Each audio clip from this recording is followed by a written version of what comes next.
Hi, this is Richard Edelman, and you are listening to The Trust Makers.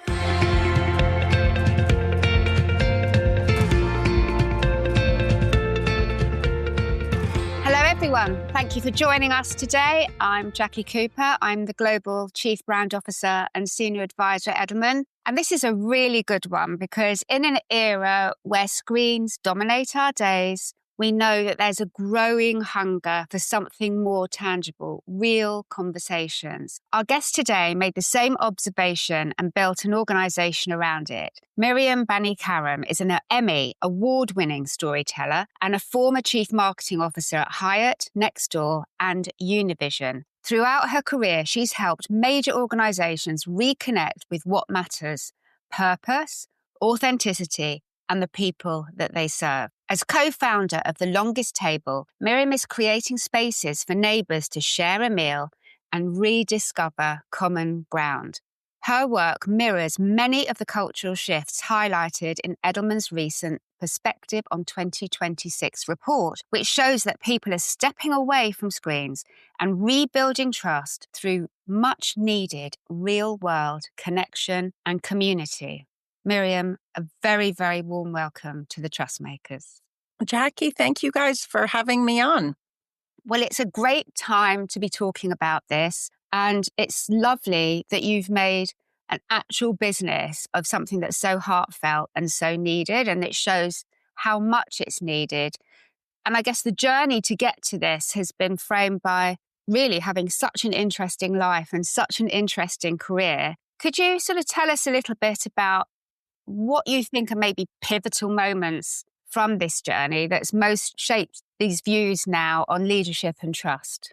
Yeah, well, first I should say The Longest Table is a 501c3. It's a nonprofit. And actually, it's an interesting thing as somebody who came from the commercial space, because everybody wants you to grow it and hockey stick it up and to the right. And the priority in this case is actually about connecting people to each other and stitching back our social fabric, and not about making profit per se. But I guess what I would say is, I'm a kid who grew up in Iran and we moved to the US. I remember so vividly being here at the age of 11 or 12 and that feeling of being an outsider, right? Showing up in junior high and sort of not fitting in.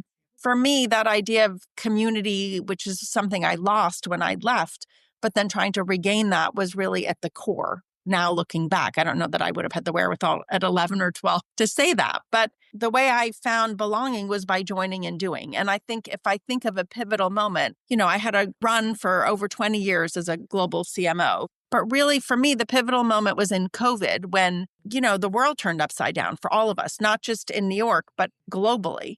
And I think that moment when people started saying New York was dead, I thought, well, what can we do? And I turned to my community and basically said, I'm tired of these headlines that say New York is dead. I don't have a solution, but I'm willing to try.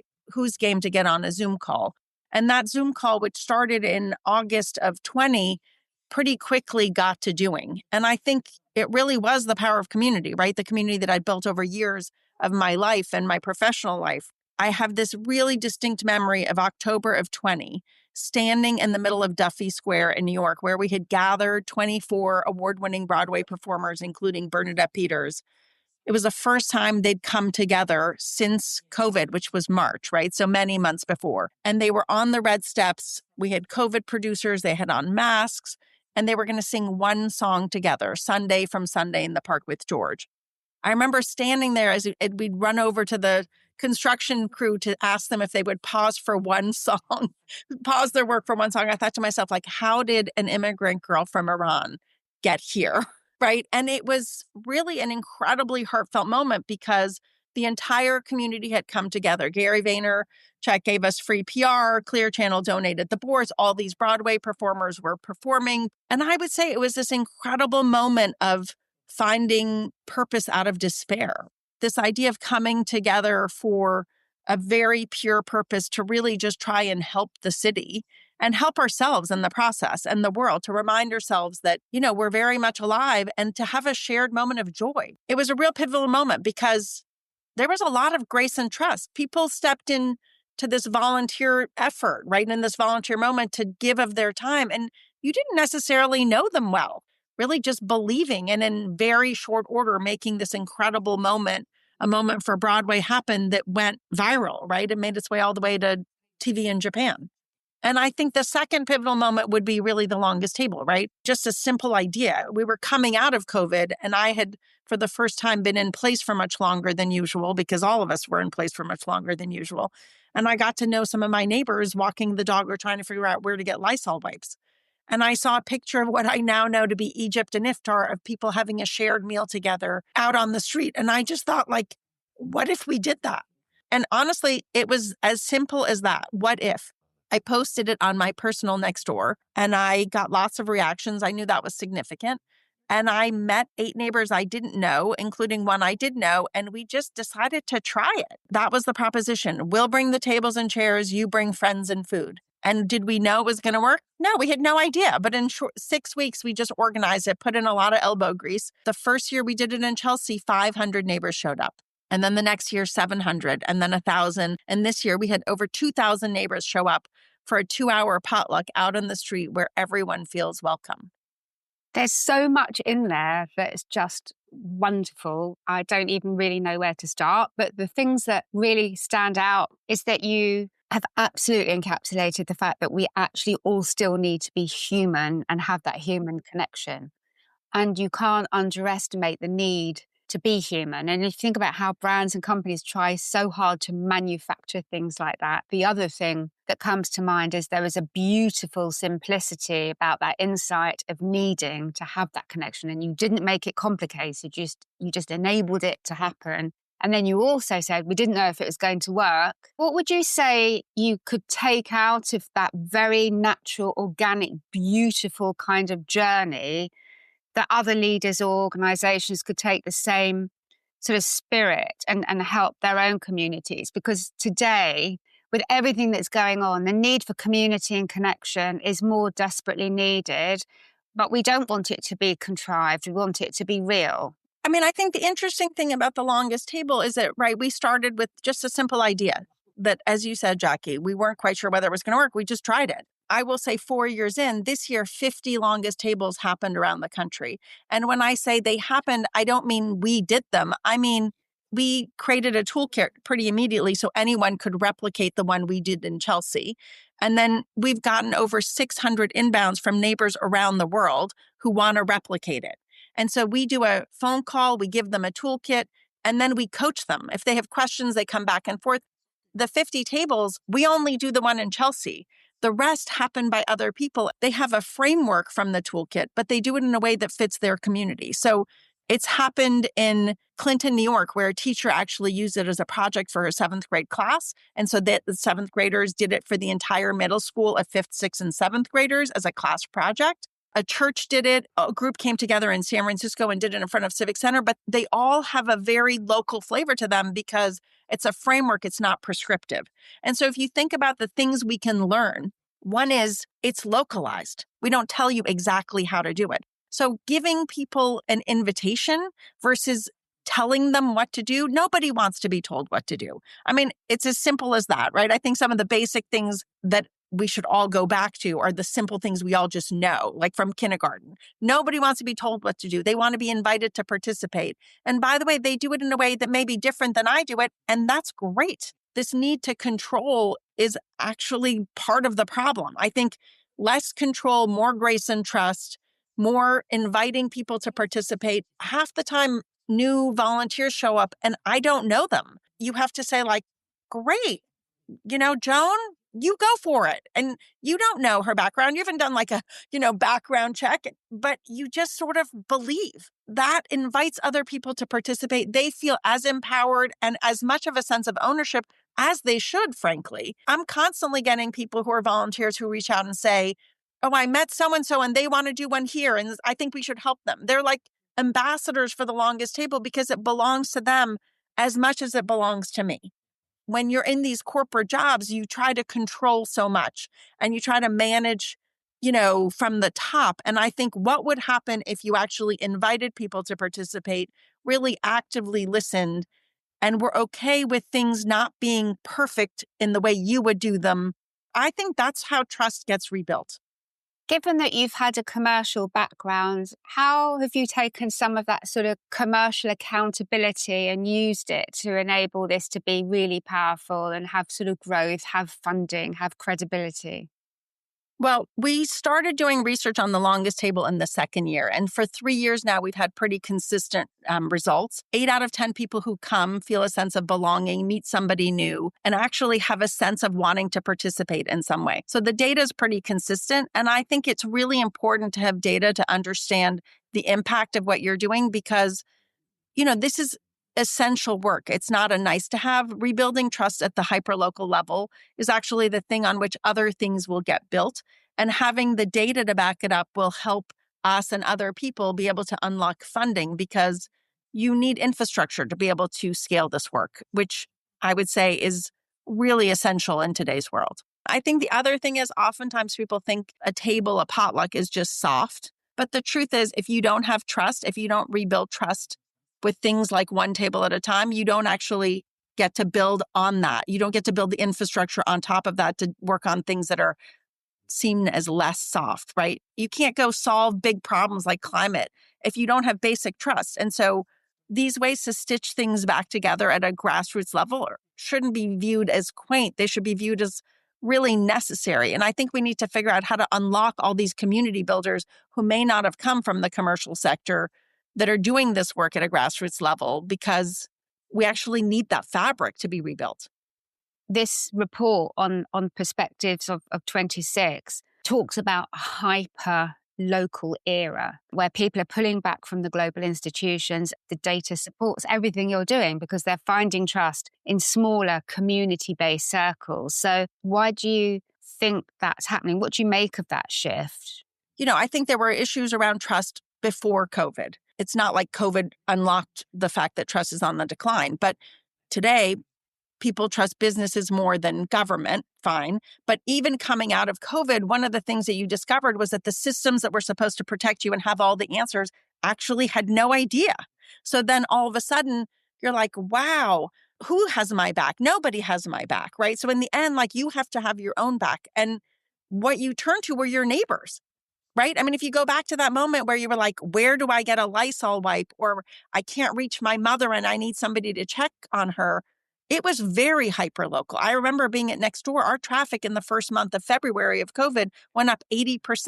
80% of the people on the site wanted to help someone. So the preponderance to want to help is higher than the comfort of asking for help. People aren't comfortable asking for help, but they're very comfortable offering help. And I think part of that's we all feel better when we feel useful and have a purpose, right? So it has to get rebuilt at a hyperlocal level. That's one of the magics of the longest table is you meet people you've lived in the same building with for years and had never said hello. And then you meet them and then you run into them again on the street. And then all of a sudden you're talking about why are the garbage cans missing on the corner of 21st and 9th, which they have been multiple times, which is totally crazy. You become a support network for each other. And I think we all want to live in a world where we have a support network to rely on. But that comes at a hyperlocal level. It comes when you're feeling lonely and you go to the coffee shop and somebody knows your name and you don't have to sit by yourself, or they say, do you want the regular? That is a basic human need, right? And I think, Sebastian Unger wrote a book a long time ago called Tribe. And he talks about that's what tribes were. They were people who you were willing to share your piece of bread with. So the thing about the longest table is that people come, they participate, whether they help organize the event or just bring food to share with their own table and others. And when you sit at a table and you begin to exchange where your kids go to school or where did you get that red velvet cake, and you begin to have those kinds of conversations, you begin to regain your sense of humanity. And that is very much something that happens in real life. I'm all for technology, but it's an enabler. It's not the end point. The end point is sitting across from someone, having coffee on the street, just remembering that in the end, we're just human and we're human with each other. And by the way, you rebuild back together, not alone. There's actually something beautifully nostalgic about breaking bread together, about being round a table, both metaphorically and literally. And there's probably more of a need for this in response to everything that we're dealing with, right? I mean, how do you see us being able to sort of avoid or mitigate, especially from where you've come from? Community division is alive and well. How do we avoid or mitigate some of that division? I think we live in a world that tries to make everything black and white. And the truth is, if we're really honest with each other, the world, our lives are filled with grays. And so I think that when you're with somebody in real life, it's just harder when you're in real life than when you're on an app or, more anonymous to sort of just go to the place of anger. And I was thinking about this the other day because if you have grace and trust, if you come to the table with that intentionality, when somebody acts in a way that makes you want to yell at them, which is I feel like everybody's yelling at each other all the time, you have no idea what has been going on with that person. So if all of a sudden you take a beat and say to yourself, the other day my dog, got very sick and was in the hospital. And so maybe I was going to be more testy in responding to somebody. You don't know what's going on with me, right? So if you take that beat and instead of just reacting in that moment, just take a pause, we'll all just be slightly kinder to each other. And so I don't think kindness is about just Mr. Rogers. I think we can all use that in our daily lives. And I think about this because now when I walk down the street, I find myself just smiling at people. And, sometimes they just look at you like you're crazy or they don't smile back. And I think to myself, what would it cost? It's just that invitation. We need more invitation. We need more invitation to humanity to just be with each other. And I think part of it is just I'm willing to be vulnerable and open. And sometimes people are mean back. And that's okay. And sometimes I think to myself, who knows what's going on with them? And I'm not going to take it personally, which sounds much easier than it is. I know, I'm not a Pollyanna, but I think these are lessons that we can take back. I mean, everything does go in cycles in society and circles. So we have to hope that given everything we're in now, we are getting to a circle back where that in-person experience and some more grace and love is going to come, especially for Gen Z. Regular listeners of this podcast know that Edelman has a Gen Z lab that I've founded, and we are experts on Gen Z. And their prime need in the data that we find is that they ask for safety. They have a visceral need for safety. And they are also saying, I need to take a holiday from social, take a holiday from it. This notion of having the online detoxing. And so more and more people are turning to real life experiences, and social media really is that entertainment platform and self-expression. We see the trends coming through as being much more going back to real life because it's very lonely having self-expression in a digital space. Do you have sort of views on how organizations should adapt their engagement or their storytelling strategies to remain relevant? Well, I think authenticity is key, right? We live in a world that is so transparent. I used to joke, we used to have internal comms and external comms. And I say that is not a thing anymore. Anything you put internally is basically external, right? So you really have to understand that we live in a world that is transparent and people will call bullshit at the drop of a hat. So, part of the thing is that none of us are perfect, right? And so once you make room for that and say, things aren't going to always work out, things are going to be messy, that's just the deal. And if you're willing to own up to it when you make mistakes, you become human. And also you give people permission to also fail. People say that all the time in corporate America, we let people fail and that's okay. And then they fire the person, right? Your actions have to match your words. Everybody wants to just be able to be more themselves today. And I think there's more of an acceptance of it than it was when I was coming up. But as you know, I started this podcast, which I think we're 26 episodes in, where we interview successful people, not about all the prizes they won, but about what happened when you got fired and how did you get up the next morning? Or, with Anna Gasteyer, your show got canceled. How did you get up that next morning, right? It looks great on Instagram or on LinkedIn. It looks perfect. It looks so easy.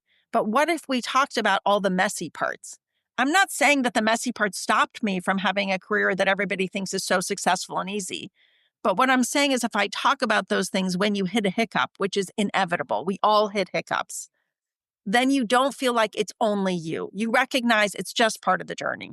We as people who manage brands, we need to normalize that. You're actually seeing sort of a trend towards more people talking about the messy middle. I think so. The woman who had started Dry Bar just started a new line and it's called Messy, right? I think you're seeing this trend to in real life, to community, to just people being willing to be more honest.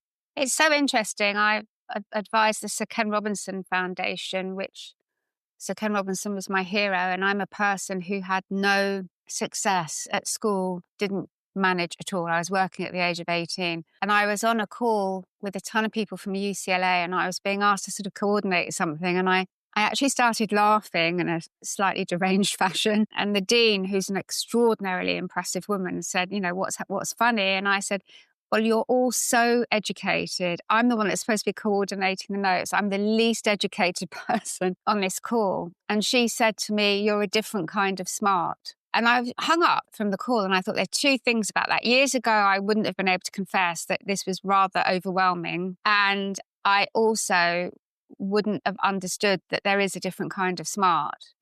And by being vulnerable, I actually ended up getting some kind of affirmation. I loved that came from her. It really mattered. She's so incredibly smart herself. But in corporate America, in corporate business all around the world, we aren't encouraged to make ourselves vulnerable, Miriam. We're not. And you've got this podcast, The Messy Parts, which I love the name of, and you've obviously so good at having this conversation. But do you think we have a gap between talking about it and doing it? And what encouragement and what inspiration could we give to anyone listening to say, let's have more of this in the workplace? Be vulnerable so you get proper affirmation, so you end up being better the next day. What have you got to say to help us do that more? Well, first of all, I think it's 100% necessary, right? I mean, it is definitely the thing that we all need. For such a long time, the world of work was like, be perfect, look perfect, make it all look easy. And COVID sort of upended that, right? Because all of a sudden, everybody was on Zoom. You were seeing their husbands, like, in a towel walk behind them. Like, it sort of opened up the world a little bit. There's these unintended consequences of things that end up happening. And I think people are now more inclined to talk about it. But even still, when I do the messy parts, I say to people who are coming on, like, listen, we're going to talk about the messy. I'm not interested in all your success stories. So you have to be willing to talk about that. I do a lot of research before the guest comes on, and I'll be like, I wasn't able to find a lot of messy parts. Honestly, most people don't ask those questions. So then most people don't even have the opportunity to talk about them, besides the fact that we have a fear that if we talk about them, somehow, our imposter syndrome is going to be on display for the world to see. But what ends up happening is exactly what happened to you on that call, is when you share that, all of a sudden, you actually open up sort of a whole other part to you that people actually connect to. And in the end, we don't want to work for perfect robots. We want to work for humans who are going to say, I made a mistake. And you know what? That day was hard for me. So, I had to fly down to Miami for a board meeting, and my dog had just, been taken into the emergency room. And I recognize he's a dog. It's not my child, right? Like I have perspective, but he's an incredible, important part of our family. And you have to compartmentalize. And so I posted about that on LinkedIn because I'm like, it looks easy. When you look on Instagram and, oh, she's here and she's there, I'm like, you have no idea what's going on in the background. And by the way, today it's my dog. It could have been my mom, and everybody has something. That's why people say when you have a group meeting, start with just having a moment where people can just say what's been going on with them. What we're learning is that makes for people to want to do better at the job. In the end, how does it work? It works because of the people, and people want to be recognized as humans with complexities and ups and downs and be treated with respect. And the other thing I would say is we also need to prioritize joy. Guess what? People work harder when they're given joy. It was hard to make a moment for Broadway happen, or to get Billy Joel to give us the rights to New York State of Mind and make that music video. But when it went live, we had incredible joy. We should all be allowed to have that. Having joy or having moments where you have that connectivity makes the next moment so much easier to happen, because you've broken through and people have relaxed a little bit. And then the next one comes more easy because there's an appetite for it, right? And you're never going to say no to more joy. And it makes you lean in, and it makes you want to do more, and it makes you like your company more. And yet we just don't do it. And that trust is built through actions, and that real leadership comes from this lovely word, grace, rather than that command and control.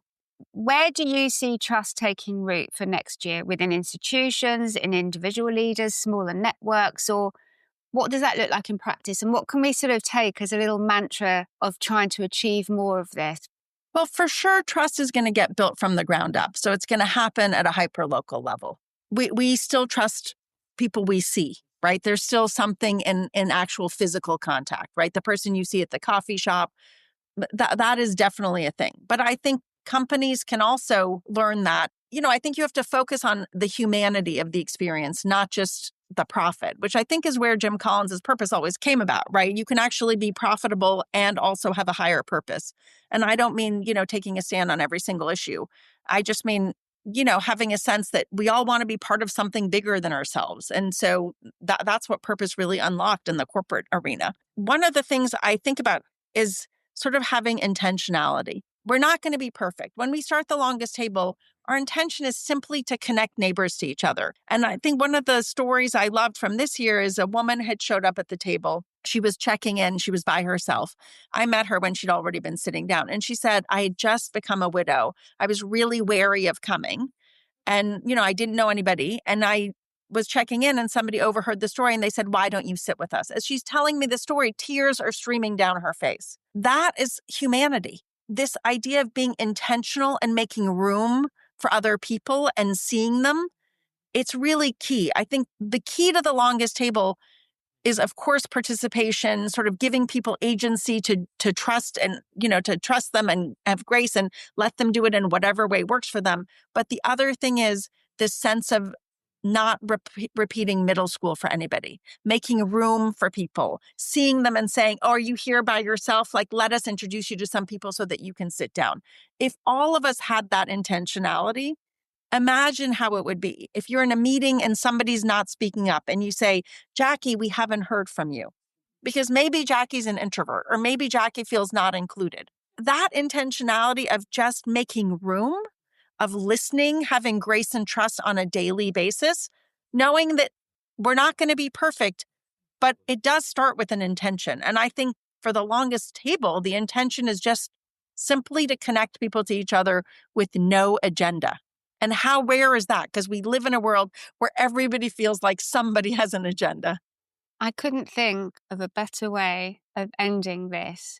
There should just be connectivity and the beauty of what humans can do together.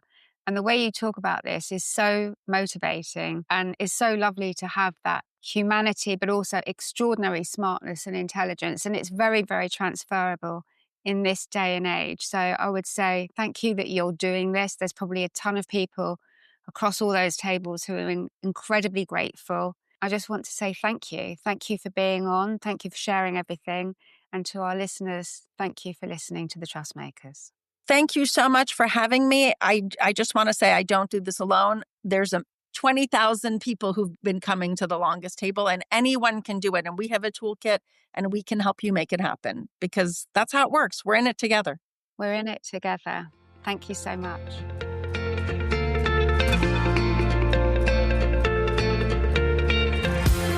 Thank you for tuning into The Trustmakers, an Edelman podcast in partnership with Advertising Week, where we speak with leaders and other trust builders across institutions.